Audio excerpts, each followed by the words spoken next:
અને હવે આગળ વાત કરીએ, વડાપ્રધાન નરેન્દ્ર મોદી વતનની મુલાકાતે છે ત્યારે આજે તેઓ સાસણગીરની મુલાકાતે પહોંચ્યા હતા. સાસણગીરમાં પ્રધાનમંત્રી નરેન્દ્ર મોદીએ સિંહ દર્શન કર્યા છે.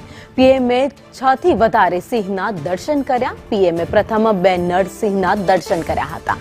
બાદમાં સિંહ પરિવારના પણ પ્રધાનમંત્રી નરેન્દ્ર મોદીએ દર્શન કર્યા. તેના વિડીયો ફોટોઝ સામે આવ્યા છે.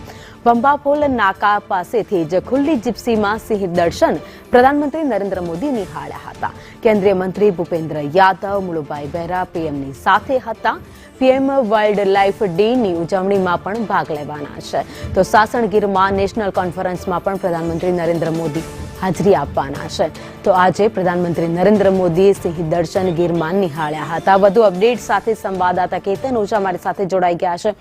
કેતન, સાસણમાં પ્રધાનમંત્રી નરેન્દ્ર મોદીએ સિંહ દર્શન નિહાળ્યા.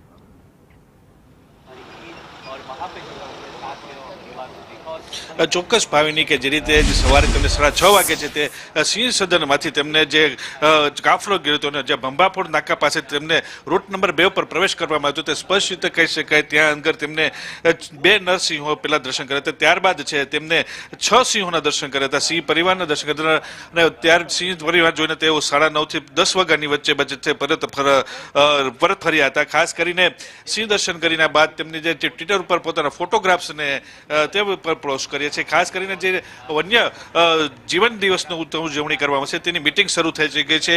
તે પહેલા તેને સિંહ સદન ખાતે છે તે એક વૃક્ષારોપણ કરવામાં આવ્યું હતું. વૃક્ષારોપણની સાથે સાથે તેમને જે મિટિંગની પણ શરૂઆત કરી દેવામાં આવી હતી. ખાસ કરીને જે આજે વિશ્વભરના નાગરિકોનું જીવન પાણીના જંગલ ઉપર આધારિત છે અને જે વાઇલ્ડ લાઇફ ડેની ઉજવણી કરે છે તે 3 માર્ચ 1973ના રોજ યુનાઇટેડ નેશન્સ દ્વારા વન્યજીવન અને વન્યસ્પતિના વેપાર નિવારણ માટેના સંમેલન પર હસ્તાક્ષર કર્યા હતા અને 20 ડિસેમ્બર 2013ના રોજ થાઇલેન્ડના બેંકોક ખાતે સંયુક્ત રાષ્ટ્ર દ્વારા આ જે દિવસ ઉજવણી કરવા માટેનું નક્કી કર્યું હતું. તે સ્પષ્ટ કહી શકાય કે સાસણ ખાતે આ જે પ્રથમ વખત છે તે બેઠક યોજવામાં આવી છે. રાષ્ટ્રીય વન્યજીવ બોર્ડની મિટિંગ અત્યારે ચાલી રહી છે. તેમાં જે સમગ્ર રાજ્યમાંથી જે સીસીએફ આવ્યા છે તે પણ છે અને આજુબાજુના રાજ્યોમાંથી પણ સીસીએફ આવ્યા છે. તેમની સાથે મિટિંગ છે. લાયન પ્રોજેક્ટને લઈને પણ જે છે તે પ્રોત્સાહિત કરવા માટેનું છે. કયા પ્રકારની કામગીરી બચાવે છે, સિંહને સંરક્ષણ અને સંવર્ધન માટે કયા પ્રકારના કાર્યો હજી કરી શકાય અને જે કરોડો રૂપિયાનું બજેટ ફાળવવામાં આવ્યું છે તેને લઈને કેવી તૈયારીઓ કરવામાં આવી છે, કયા પ્રકારના પ્રોજેક્ટ તૈયાર કરે છે, આ સમગ્ર ઘટનાને લઈને છે તે વાત મિટિંગમાં પૂછપરછ કરવામાં આવશે. હજુ પણ જે છે તે 45 મિનિટ જેટલો સમય છે તે આ મિટિંગમાં ગુજારશે. ત્યારબાદ તે જે છે દિલ્હી જવા રવાના થશે. તે પહેલા ત્યાં ભોજન ગ્રહણ કરશે અને ખાસ કરીને જે રીતે અધિકારીઓ દ્વારા પણ માહિતી આપવામાં આવી રહી છે અને લાયન ડેના પ્રોજેક્ટને લઈને હાલ તો તે તમામ માહિતીઓ મેળવી રહ્યા છે. જી, સાસણ સદનમાં અત્યારે પ્રધાનમંત્રી નરેન્દ્ર મોદી પહોંચી ગયા છે. કેતન, હવે ચર્ચાઓ થશે, કયા કયા મુદ્દાઓ ખાસ રહેવાના છે બેઠકમાં?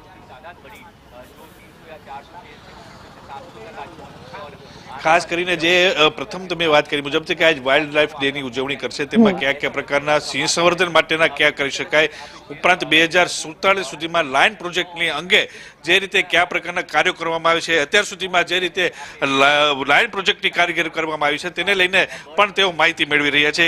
ખાસ કરીને સિંહના સંવર્ધન માટે આજુબાજુના જે માનવ વસાહત વસી ગઈ છે, સિંહો જે કોરિડોર છોડીને પોતાના માનવ વસાહત તરફ ફર્યા છે તેને લઈને કયા પ્રકારના કરી શકાય કાર્યો, આ તમામ માહિતીઓ છે તે વન્ય કર્મચારીઓ પાસે મેળવી રહ્યા છે. ખાસ કરીને સિંહોના જે અકસ્માતમાં જે મૃત્યુ થાય છે તેને પણ અટકાવવા માટેના જે છે તે સૂચનો મેળવવામાં આવશે.